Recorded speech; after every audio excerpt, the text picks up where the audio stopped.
What's going on, everybody? How's everybody doing out there? Well, I got to change the brake pads on the rear of my 2019 Ford F-150, and it has an electronic parking brake. And I'm going to show you how to put that into park brake maintenance mode.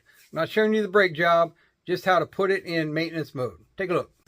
3 simple steps. Park brake button, throttle, and key. Let's walk through it. For maintenance mode, turn the key on. Do not start the truck. Push down on the park brake button. Push down on the throttle. Turn the key off no longer than 5 seconds. Turn it back on. Let the truck do its thing. See the brake light flashing? It's going through its paces. You'll see maintenance mode pop on the screen. There it is, park brake maintenance mode.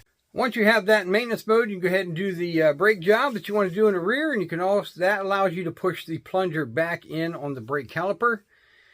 And now we'll show you how to reverse that once your brake job is done. To put the parking brake back in service, turn the ignition on, pull out on the park brake button, push the throttle to the floor, turn the key off no more than 5 seconds, turn it back on. You see the brake light flashing.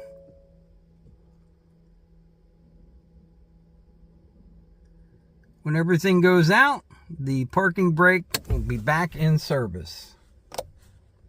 There you go. Once that's back in normal operation, you can now use your park brake again. I hope this helps. Till next time, like, share, subscribe. Don't cost nothing. Hit that button. Happy out.